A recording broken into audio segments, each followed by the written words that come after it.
She left, and he didn't understand why. He never lied, never shouted, never raised his hand or voice. He was careful, too careful not to resemble the kind of man she feared, and in that attempt he became the kind of man she couldn't feel. He gave her tenderness, devotion, measureless praise. He called her his world, made her his meaning, turned her into his mirror, and she moved away, not suddenly, but slowly, like someone withdrawing from a promise they never asked to fulfill. He thought he was being good, but he was just being invisible, because what she needed wasn't security without edge, but presence without performance. She didn't want a man who bowed. She wanted a man who stood firm, a man who could burn, but chose not to, who had power and didn't need to prove it. But the good man does not understand this. He confuses approval with love and obedience with virtue. Nietzsche would have told him plainly, "She didn't leave because you were too good. She left because you were never real." Most men believe that being good is the key to being loved, being kind, being polite, being harmless, and that they will be chosen this way. But Nietzsche saw the lie. He called it slave morality, a morality invented by the weak to survive the strong, a morality that teaches man to shrink, to obey, to fear his own edge, to believe that submission is the same as virtue. The good man does not act from the soul. He acts from strategy. He is not good because he is whole. He is good because he is afraid. Afraid of rejection, afraid of judgment, afraid to hold his truth without expecting a reward. So he acts, adapts, says what she wants to hear, becomes what he thinks she wants to see, and calls that love. But Nietzsche would have said, that is not love. It is self-abandonment disguised as goodness. Because when a man shapes himself to be accepted, he becomes invisible. And a woman cannot love what she cannot feel. She can appreciate the gesture, but she cannot respect the man because she feels it. He is not where he is because it is true. He is there because he is afraid to be somewhere else. She did not leave because he was kind. She left because his kindness had no weight. It was not anchored in strength. It did not come from truth. It was gentle, but without backbone. He did not challenge her, did not guide her. He didn't change the air when entering the room, because it wasn't kindness, it was fear, disguised as virtue. And women sense the difference immediately. They know when a man's kindness comes from fullness, and when it comes from hunger. They know when a man is generous because he overflows, and when he is generous because he hopes to be chosen. True kindness carries power. It can withstand conflict. It does not bend to be accepted. But the good man bends all the time, not out of love, but out of fear that if he ever stops agreeing, he'll be left behind. And Nietzsche would have said it like this: a man without fire does not offer love. He offers silence and hopes that she calls him enough. The good man does not choose his truth. He chooses approval. He does not act from the soul. He reacts strategically. Every compliment is calculated. Every boundary is avoided. Every silence is filled out of fear that she might hear what he dares not say, that he doesn't know who he is without her smile. He praises her beauty but hides his desire. He offers love, but with conditions, because behind the sweetness there is an unspoken contract. I'll give you everything, just don't reject me. But women sense the contract. They feel the pressure. They feel the imbalance. And that kills attraction, because no woman can desire a man who puts himself below her and calls it love. He calls it kindness, but it's acting. He calls it romance, but it's negotiation. And Nietzsche would have said it bluntly. A man who wears a mask and then wonders why no one can feel him. Nietzsche did not trust men who were good only because they were afraid of being something else. For him, that was not virtue. It was weakness painted as gold. He saw a world full of toothless men, spineless men, men without fire, and they called it being kind. But that kindness was not love. It was submission, a renunciation of his power, a survival strategy disguised as morality. He called it slave morality, a system invented by those who fear the strong to make power itself feel guilty, and the good man is its perfect disciple. He obeys, not because he believes, but because he fears being rejected. He compliments not because he sees the woman, but because he is terrified she will leave him. He calls it kindness, but it is control. He calls it virtue, but it is fear. Nietzsche did not believe in surface-level kindness. He believed in truth with teeth, in the man who can be dangerous, but chooses clarity over chaos. And that is the man women trust. Not the one who obeys, but the one who stands firm in reality, even if it costs him everything. The good man says, "I would never harm you." But what he really means is, "Please, do not hurt me." He hides behind compliments. He hides behind patience. He hides behind gentleness because he is terrified to show his desire. He believes that if he is kind enough, quiet enough, harmless enough, he will be loved. But what he calls goodness is often just avoidance. Avoidance of rejection, avoidance of its edge, avoidance of its truth. He believes that love is earned without bothering anyone. But Nietzsche would have made it clear. That is not love. It is negotiation. It is a silent transaction. I will adore you if you never make me face myself. And women sense the lie. They might not name it, but they feel it in the body, because a man who cannot face his truth always ends up asking them to carry it for him. And no woman wants to love a man who only wants to be loved in exchange for disappearing. She doesn't want a man who begs to stay. She wants a man who knows he can leave, but chooses to stay, because that man has something that the good man never has. Center. He does not need to be adored, does not need constant validation, does not need her reflection to feel real. He knows who he is with or without her gaze. And that is the man she trusts. The one who does not disappear when she steps away. The one who does not collapse just because her mood changed. The one who remains steady, not because she approves, but because he is rooted in something deeper than her opinion. The good man offers her devotion and calls it love. But devotion without center is just disguised need. Women do not want men who revolve around them. They want men who stand firm. And Nietzsche would have called it power. The strength to be alone and yet choose the bond. Nietzsche did not define power as domination. He defined it as sovereignty, the ability to shape yourself without waiting for others to mold you, to inhabit your own gravity, not because it is rewarded, but because it is true.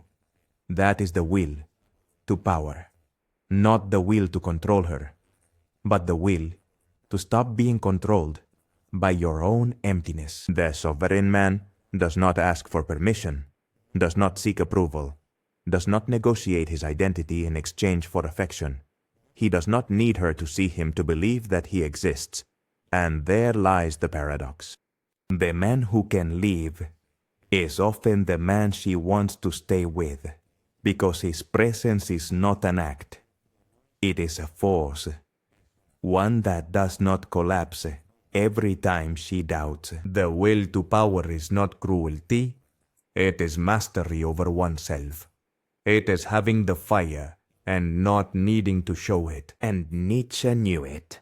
Only the man who no longer pleads to be chosen can truly be desired. A good man believes that being harmless makes him safe.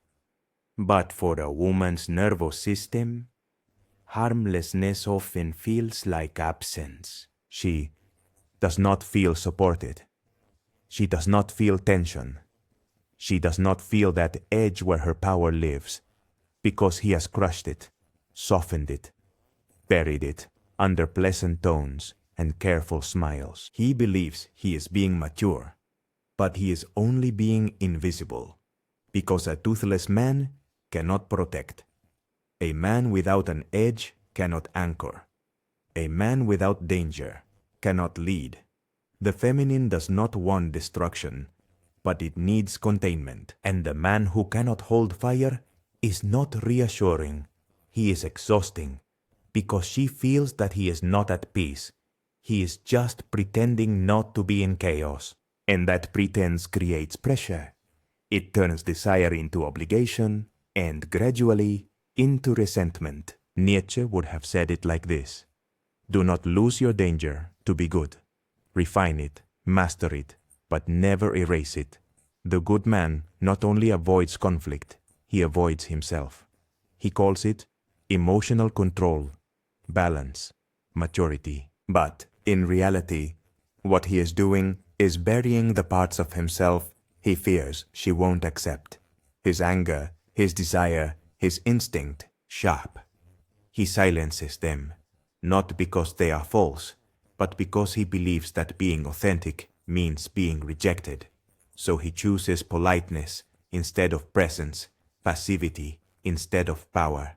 And little by little, his soul vanishes from the room, because you cannot suppress the fire and expect her to feel warmth. You cannot erase the chaos and expect her to feel depth.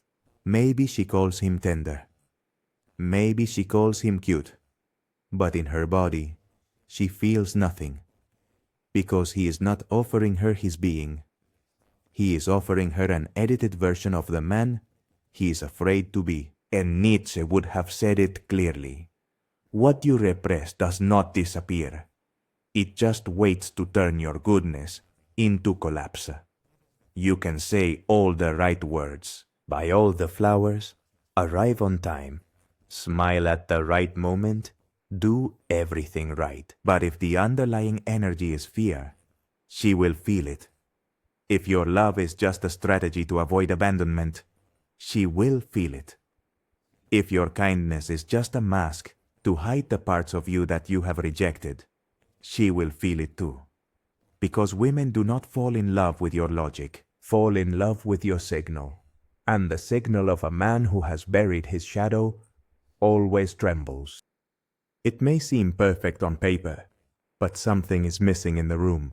His presence, you wait, his truth. He is not lying, but he is not being real either. And she feels it in her nervous system like a silent alarm. Nietzsche did not say, be good. He said, become whole, or you will suffer your own half forever. You don't need to be flawless. You need to be real. And real men are not polished. They are integrated. They do not reject their darkness. They learn to hold it without becoming it. They have known their rage, but are not governed by it. They have accepted their desire, but it does not dominate them. They do not pretend to be saints. They simply stopped fearing their own fire. And that changes the signal, because a man who has known his shadow feels solid. He does not need to prove himself. He does not waver when she tests him. He does not beg to be seen, because he already sees himself. That's the kind of man she feels in her bones. Not because he's loud, but because he's real. And Nietzsche would have nodded. The most dangerous man is not the one who hides his chaos, but the one who has learned to ride it. She doesn't want you to pretend confidence. She wants you to be grounded. She doesn't want an act. She wants presence. And presence is not noisy. It doesn't need theatrics. It doesn't plead. It is the silent strength of a man who knows who he is, with or without applause, because the sovereign man does not seek to be chosen. He chooses himself so completely that others feel compelled to follow him. And that's what she seeks. Not control, not submission, but a current in which she can trust. Because the feminine wants to let go, but only when the masculine knows how to support. And a complete man generates gravity, not by proving himself, but by being himself. And Nietzsche, long before this was a theory, knew it in his blood. Stop trying to be what she wants. Become what you are. That is what she has never known. Most men spend their lives trying to be desired. By women, by bosses, by strangers. They confuse approval with identity, affection with value. But Nietzsche's truth was brutal. You are not here to be accepted. You are here to create, to carve meaning where there was none, to impose your direction, not to wait for permission. The good man fears loneliness, but the man of destiny knows that solitude is where the soul is sharpened, where your voice stops echoing the expectations of others, and finally begins to sound like you. And when that voice clears, you stop chasing belonging. You start building your world. Women don't truly desire a man who fits in. They desire a man who stands out, because he is willing to walk alone if the truth demands it. That is not arrogance. That is sovereignty. And Nietzsche would have said it bluntly. Don't ask if you are desired. Ask if you are true. The rest will come. The moment you see it, truly see it, you can't unsee it. You can't act for affection anymore, shrink for approval, censor your soul just to be desired. Because now you know that what she really wants is not perfection, but presence. It is not control, but clarity. It is not softness without fire, but strength with heart. You see the game, but you no longer play it. You build something real, not to seduce, but because you are who you are. And there is the power, there is the edge, there is the gravity of a man who has chosen truth over comfort. He doesn't live to please, he lives to be aligned. And if he has to walk alone, so be it. Because as Nietzsche knew, the man who follows himself is never truly alone. Even the stars follow their steps. Men fear that if they stop being good, they will lose her. But the truth is, you don't lose a woman for being real. You lose her by being absent while pretending to be present, by being agreeable but not firm, by being soft but not solid. Women don't leave because you are too honest. They leave because you are no longer there. And when you finally show yourself as you are, some will leave. But those who stay will stay, because your presence awakens theirs. Because when a man is rooted, truthful, and complete, he doesn't attract just anyone. He attracts those who are ready, and suddenly you're not chasing anyone. You simply live with such fullness that the right people recognize you. That is not a rejection, it is revelation. And Nietzsche would have smiled silently. You didn't lose her. You just stopped pretending. And that exposed who was never with you from truth. Not the people pleaser, not the one who suffers in silence, not the one who hides his edges to be more acceptable.